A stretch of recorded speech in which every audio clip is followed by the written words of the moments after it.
Sir 421/632/724 ఇల్లు ఇదే కదండి? ఏంటి టెస్టింగ్ చేస్తున్నావా? చదువు రాదనుకున్నావా? అబే అది కాదండి. కనీసం అంకెలు కూడా లెక్క పెట్టలేని కంకి పళ్ళ కనిపిస్తున్నానా? అసలు నేనేం అనలేదండి. ఇంకా ఏమనాలరా? చేతిలో కార్డు ఉంది, గోడ మీద నువ్వు చెప్పిన నెంబర్ ఉంది, ఇంకా మళ్ళీ అడుగుతున్నావు అంటే నీ అంకమ్మ. నువ్వు అసలు ఎవడరా? నువ్వు అసలు సుధాకర్ బాల్యమిత్రుణ్ణి. బాలమిత్ర లేదు, చందమామ లేదు, పాచిపోయిన పులియార్లో ఎండిపోయిన బెండకాయ పత్రం వేసుకొని తిన్నట్టు నువ్వెక్కడ దొరికావురా? నీ పేరేంటి? రాఘవ. రాఘవ. నా పేరేంటి తెలుసా? బ్రహ్మానందం. నా అంత గొప్ప పేరు కదా ఇది. రాఘవ. అప్రాల్ రాఘవ. అయితే ఏంటి? రాఘవ. రాఘ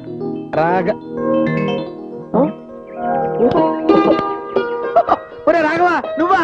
నేనురా, బూందీ బ్రహ్మానందాన్ని. మన ఇద్దరం కలిసి పెద్దవాడించిపేటలో కంచాగోళీ ఆడుకున్నా, గుర్తుందా? 9వ తరగతి చదివేటప్పుడు మున్సిపల్ స్కూల్లో ముసలమ్మ దగ్గర నేను 3 రూపాయలు అప్పు చేసి పారిపోయాను. నిన్ను కట్టేశారు. వదిలిపెట్టారా? అవునులే, వదిలిపెట్టకపోతే ఎలా వస్తావు? ఒరే బాగున్నావా? బతికే ఉన్నావా? ప్రాబ్లమ్స్ లేవు కదమ్మా? అర్జెంట్ గా బాత్రూమ్ ప్రాబ్లం రా, ముందు రూమ్ లోకి వెళ్దాం. రూమ్ కా అంటే మనింటిగా? కష్టాలే.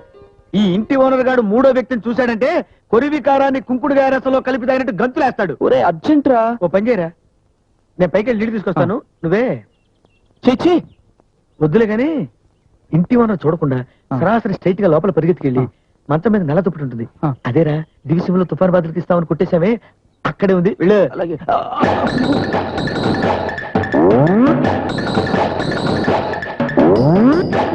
అంకమ్మ, ఎంత బాగా పరిగెడుతున్నావురా నువ్వు. ఫ్యూచర్ లో నువ్వు పోలీస్ వన్ అవుతావు, దొంగన్న అవుతావు.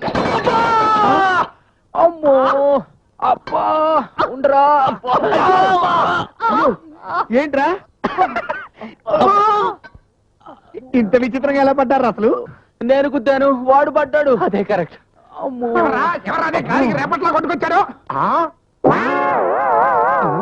మీ ఇద్దరి కోలాటంతోనే నాకు బీపీ వచ్చేస్తుంటే కొత్తగా ఈడెవర్రా? చూస్తుంటే మీ ఇద్దరికంటే ఏదైనా ఉన్నాడు. అబ్బే, రాత్రంతా రైల్లో నించుని ప్రయాణం చేయడం వల్ల వాడు అలా అంటున్నాడు గాని నిజానికి వాడు మాకన్నా చాలా మంచివాడు సార్. మనసు వెన్నండి. అయితే పొయ్యి మీద పెట్టండి, నెయ్యి అయిపోతాడు.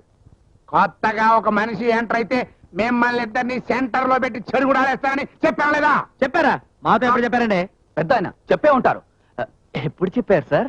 వారి మీ అమ్మ కడుపుల మాడా, మీ తుమ్మిరి వేషాలు నా దగ్గర సాగవరా. ఈ పర్సన్ ఎందుకు వచ్చాడో కనుక్కుని ఎంటనే బయటికి పంపించేని. అగా అటెక్కడికి? Bathroom sir. ఎందుకో? రాత్రి నుంచి వెళ్ళలేదు సార్. దేశానికి ఏమీ నష్టం లేదు కానీ అసలు వివరంగా చెప్పరా. షుగర్ మంత్ తీసుకురావడానికి ఇజ్రాయెల్ వెళ్ళబోతున్నది నేనే. వెళ్తూ ఇలా చూడ్డానికి వచ్చినా నిజం చెప్పు, తప్పే ఉంది. ఓహో, ఇజ్రాయెల్ వెళ్తుంది ఇతనేనా? అవును సార్. నువ్వు ఆ విషయం నాకు ముందే చెప్పొచ్చు కదా. ఏం బాబు, ఇజ్రాయెల్ ఎప్పుడు వెళ్తున్నా? మీరు 5 నిమిషాలు ఓపిక పడితే ముందు బాత్రూమ్కి వెళ్ళి వస్తాను. సార్ వాడి పరిస్థితి మరీ దారుణంగా ఉంది సార్.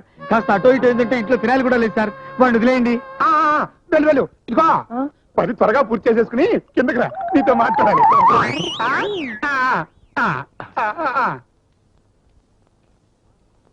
అమ్మయ్యా, తుఫాన్ వచ్చి ఆగినట్టుందిరా.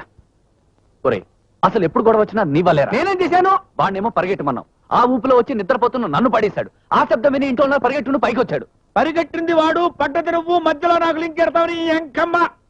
అసలు నువ్వే పని చెప్తా చేస్తున్నావుగా, పిచ్చి నాయాలుండిన పచ్చి పులుసులో చూస్తున్నావు నువ్వు. అసలు మా తాత ఇంకా తినద్దు. ఓకే, ఎందుకలా కోపడతావు?